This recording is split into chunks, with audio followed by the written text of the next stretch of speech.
नमस्कार दोस्तों, ITI technical information YouTube channel पे आपका स्वागत है।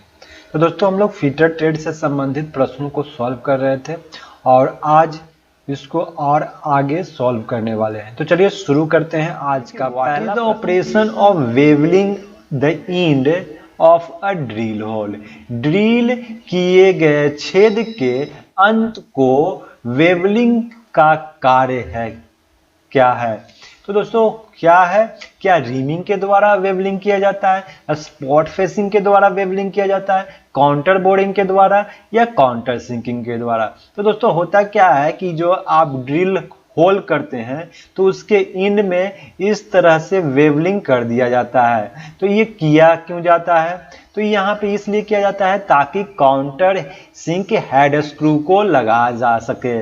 जहाँ पे आप किसी फ्लैटनेस सरफेस प्राप्त करना हो किसी काउंटर सिंकिंग स्क्रू लगाने के बाद, तो उसके लिए हम लोग कौन सा ऑपरेशन करते हैं, तो उसके लिए काउंटर सिंकिंग ऑपरेशन के द्वारा हम वेवलिंग का काम करते हैं। तो ऑप्शन डी इसका करेक्ट होगा। प्रश्न है, what is the effect if the clearance angle is incorrect. यदि क्लियरेंस कोण गलत है तो क्या प्रभाव होगा। तो ड्रिल में क्लियरेंस एंगल जो है काफी महत्वपूर्ण होता है। तो यह पूछा गया कि यदि क्लियरेंस एंगल गलत है तब क्या प्रभाव होगा। क्या ओवर साइज होल हो जाएगा, बड़ा आकार के होल होंगे, या ड्रिल जो है ओवर हीटेड हो जाएगा यानी कि ज्यादा गर्म हो जाएगा, या रफ होल बनेगा, या फिर ड्रिल जो है वो टूट जाएगा। तो क्या कहा जा सकता है कि यदि ड्रिल का क्लियरेंस एंगल गलत होगा तो वहां पे ड्रिल जो है वो ओवर हीट होगा। तो ऑप्शन बी इसका बिल्कुल करेक्ट है कि यदि ड्रिल का क्लियरेंस एंगल गलत है, इनकरेक्ट है, तो ड्रिल जो है ओवर हीट होगा। चलिए अगला प्रश्न है कि what is the name of part marked as X. X के रूप में चिन्हित भाग का नाम क्या है। तो दोस्तों ये क्या है, ये है रीमर का फिगर दिखाया गया है, और रीमर में ये जो दिखाया गया है एंगल, इसे किस नाम से जाना जाता है। तो रीमर में कई तरह के एंगल होते हैं। क्या ये हील का फिगर दिखाया गया है एक्स के रूप में, या cutting edge, positive rack angle, या निगेटिव रैक एंगल। तो ये जो फिगर में एक्स के रूप में दिखाया गया है वो है निगेटिव रैक एंगल। तो ऑप्शन डी इसका करेक्ट होगा। चलिए अगले प्रश्न, Which reamer is used for reaming internal metric Morse taper hole।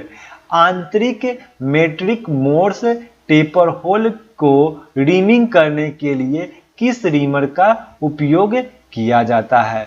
तो कहा जा रहा है कि हमें आंतरिक मोर्स टेपर होल करने हैं, तो इसके लिए किस रीमर का प्रयोग करेंगे। क्या हेलिकल फ्लूटेड रीमर का प्रयोग करेंगे, reamer hand reamer with pilot का प्रयोग करेंगे, टेपर पिन रीमर का प्रयोग करेंगे, या socket reamer with parallel shank का प्रयोग करेंगे।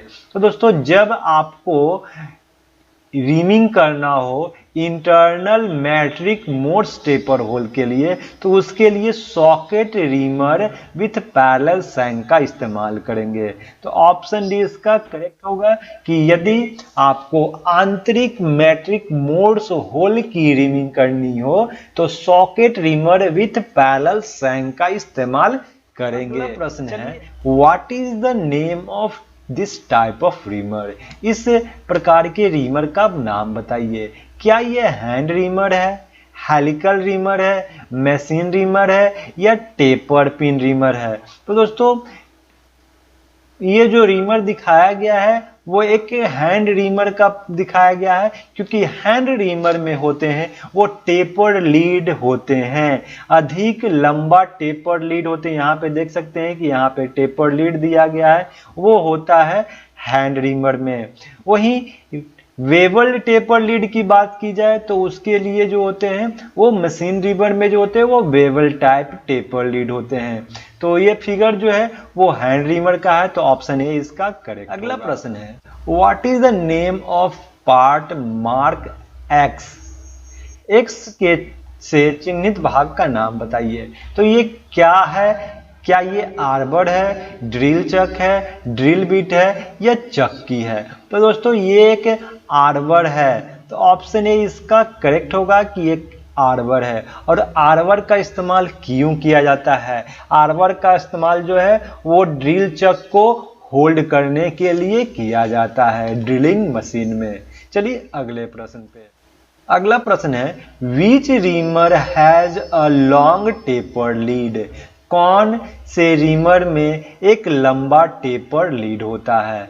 तो क्या पूछा जा रहा है कि किस रीमर का जो लीड होता है वो टेपर अधिक लंबा टेपर लीड होता है? तो क्या ये सॉकेट रीमर है, हैंड रीमर है, मशीन रीमर है या हेलिकल फ्लूटेड रीमर है? तो जस्ट हमने आप लोग को बताया था कि हैंड रीमर जो होता है उसका जो लीड होता है वो अधिक टेपर्ड होता है। लॉन्ग टेपर लीड जो होता है वो हैंड रीमर का होता है। वहीं मशीन रीमर की बात की जाए तो उसका लीड जो होता है वो वेवर टेपर लीड होता है। तो इस प्रकार से इसका करेक्ट आंसर होगा ऑप्शन बी, हैंड रीमर।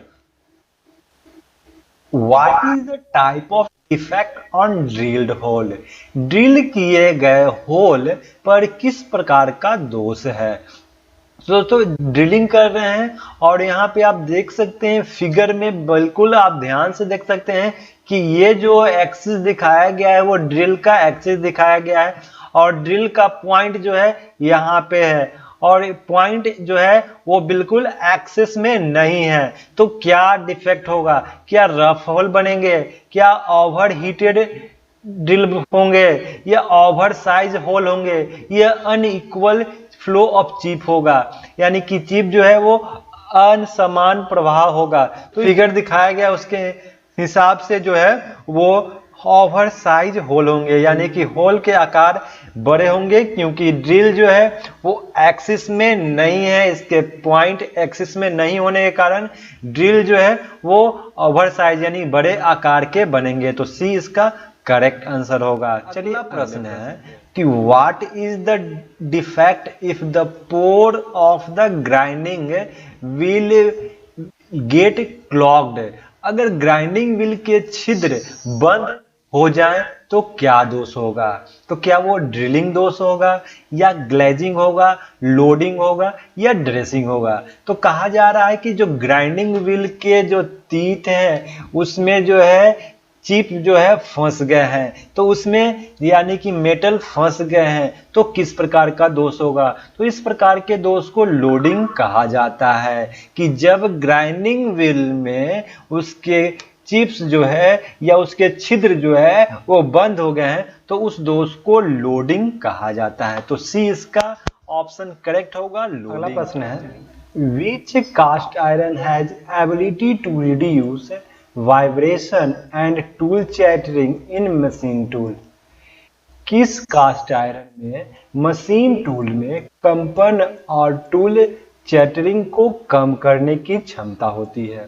तो कहा जा रहा है कि वो वाइब्रेशन कम करता है और मशीन टूल में चैटरिंग भी कम करता है। तो क्या है? ग्रे कास्ट आयरन, वाट कास्ट आयरन, नॉडुलर कास्ट आयरन या मलेबल कास्ट आयरन? तो सबसे कम जो है वाइब्रेशन होता है और चैटरिंग कम होती है वो मटेरियल है ग्रे कास्ट आयरन। तो ऑप्शन ए इसका करेक्ट होगा। ग्रे कास्ट आयरन के द्वारा जो है वाइब्रेशन को रिड्यूस किया जाता है और टूल चैटरिंग को भी कम किया जाता है। तो ऑप्शन ए इसका करेक्ट।